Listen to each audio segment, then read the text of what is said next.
New सतपुड़ ITI के YouTube channel पर आप सभी का स्वागत है। अपनी जो यूनिट चल रही है वो है सिंगल फेस एसी सर्किट और आज का आपके पास टॉपिक है प्योर रेजिस्टिव सर्किट। तो प्योर रेजिस्टिव सर्किट में क्या क्या संभावना होगी, उसका क्या इंपॉर्टेंस है, उसके बारे में अपन पढ़ेंगे। आप लोगों के सामने दिख रहा होगा, लिखा हुआ है प्योर रेजिस्टिव सर्किट।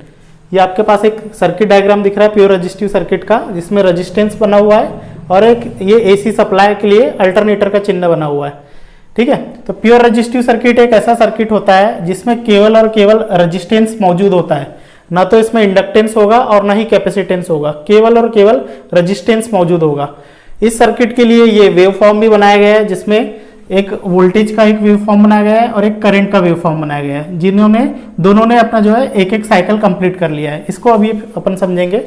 तो सबसे पहले देखते हैं कि इस सर्किट में जो करंट है, तो करंट का क्या मान होगा, करंट के लिए क्या फॉर्मूला होगा, उसको देखते हैं। तो सबसे पहले इस सर्किट में, प्योर रेजिस्टिव सर्किट के लिए अपन जैसे ही करंट निकालना जाते हैं तो करंट के लिए जो है अपन ओम का नियम लगाते हैं। तो ओम के नियम से होता है I बराबर V अपॉन जेड, जहां पर जो जेड है ये इम्पिडेंस कहलाएगा और जो V रहेगा ये रहेगा पोटेंशियल डिफरेंस। V जो है आपका पोटेंशियल डिफरेंस है, जिसको PD भी लिखा जाता है, और ये वोल्टेज की RMS वैल्यू के रूप में है, RMS वैल्यू ऑफ वोल्टेज। उसी प्रकार से जो आपका जेड है ये इस सर्किट की इंपीडेंस है, मतलब जिसको अपन प्रतिबाधा भी बोलते हैं। तो इस सर्किट की टोटल रुकावट जिसको अपन बोल सकते हैं वो है जेड, और जिसकी इकाई होती है ओम। वैसे ये जो आई है ये आपकी सर्किट की टोटल करंट है, और जो करंट होती है उसको एम्पियर में लिया जाता है, एम्पियर में।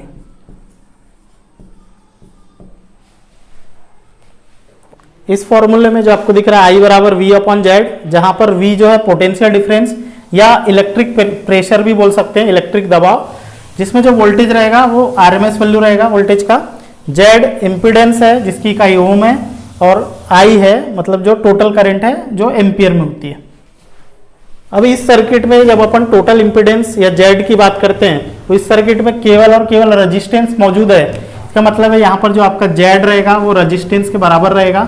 इस वैल्यू को जब इस फॉर्मूले में रखा जाता है तो यहाँ पर हो जाता है आपका I बराबर V अपॉन R। तो प्योर रेजिस्टिव सर्किट के लिए यदि अपने को करंट की गणना करना है या कैलकुलेशन करना है तो करंट बराबर हो जाता है आपका वोल्टेज अपॉन रेजिस्टेंस। ठीक है, किसी भी एसी सर्किट या सिंगल फेस एसी सर्किट की बात करते हैं तो उसमें जो पावर का जो बेसिक फॉर्मूला होता है या एक्टिव पावर जिसको अपन बोलते हैं, उसका बेसिक फॉर्मूला हो जाता है आपका V इंटू आई इंटू कॉस थीटा, जहां पर जो कॉस थीटा रहेगा ये पावर फैक्टर रहेगा।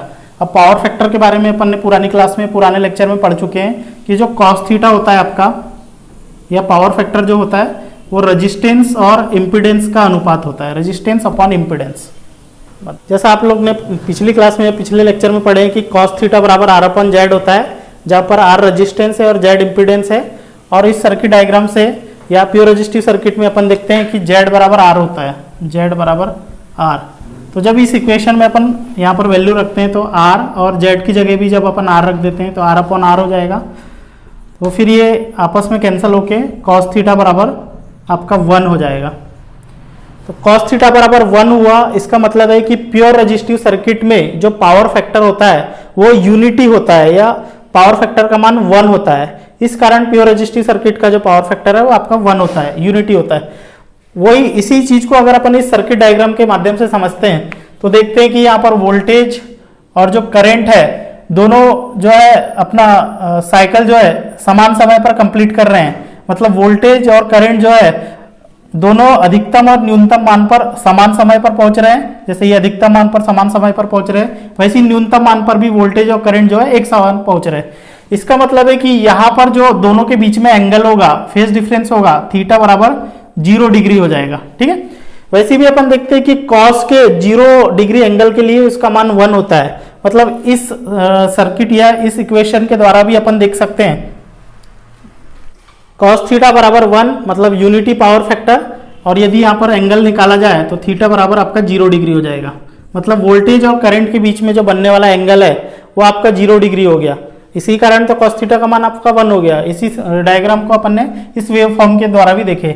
अब यदि वेक्टर फॉर्म में देखा जाए कि वोल्टेज और करंट का वेक्टर फॉर्म किस प्रकार से बनेगा, इसको जब अपन ड्रॉ करते हैं तो इसी जब वोल्टेज और करंट के बीच में 0 डिग्री एंगल बन रहा है, मतलब वोल्टेज भी यहीं पर आएगा और करंट भी यहीं पर आएगा, दोनों के बीच में फेज डिफरेंस जो रहेगा आपका वो 0 डिग्री रहेगा। अभी जब cos थीटा की वैल्यू को 1 रखा जाता है तो आपका प्योर रेजिस्टिव सर्किट के लिए जो पावर है, जैसे बेसिक फॉर्मूला अपन ने लिखे थे W बराबर V इंटू आई इंटू कॉस थीटा, जहाँ पर cos थीटा की वैल्यू 1 आ गई, मतलब यहाँ पर पावर जो हो जाएगा आपका केवल V इंटू आई हो जाएगा। मतलब प्योर रेजिस्टिव सर्किट के लिए जो आपका पावर होता है वो V इंटू आई होता है, जबकि पावर फैक्टर जो होता है आपका वो 1 होता है। प्योर रेजिस्टिव सर्किट के लिए अपन समरी देखते हैं कि इस प्योर रेजिस्टिव सर्किट में क्या क्या चीजें आपके लिए इंपॉर्टेंट है। तो सबसे पहला जो पॉइंट होता है प्योर रेजिस्टिव सर्किट में, यहाँ पर वोल्टेज और करंट के बीच में जो एंगल बनता है वो थीटा बराबर 0 डिग्री होता है। दूसरा पॉइंट जब अपन देखते हैं कि प्योर रेजिस्टिव सर्किट का जो पावर फैक्टर होता है, मतलब कॉस थीटा, इसकी वैल्यू 1 होती है। तीसरा जब अपन देखते हैं कि प्योर रेजिस्टिव सर्किट में जो पावर का फॉर्मूला होगा वो हो जाएगा आपका W बराबर V इंटू आई। ये जो W बराबर V इंटू आई अपन बोल रहे हैं, डीसी सर्किट के लिए भी सेम यही आपका पावर का फॉर्मूला हो सकता है, W बराबर V इंटू आई। और चौथा पॉइंट आप बोल सकते हैं कि यहाँ पर इंपीडेंस जो है वो रेजिस्टेंस के बराबर होता है। ये 4 पॉइंट यहाँ पर इंपॉर्टेंट है।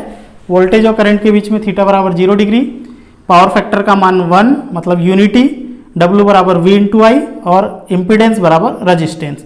यह है आपका प्योर रेजिस्टिव सर्किट का जो है आपका wave form.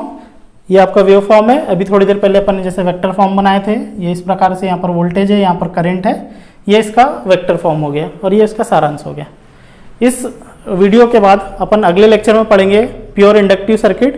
Pure inductive circuit के बारे में भी यही अपन पढ़ेंगे, पावर क्या होगा, पावर फैक्टर क्या होगा, वोल्टेज और करंट के बीच में क्या एंगल बनेगा। आज के लिए इतना काफ़ी है। Thank you.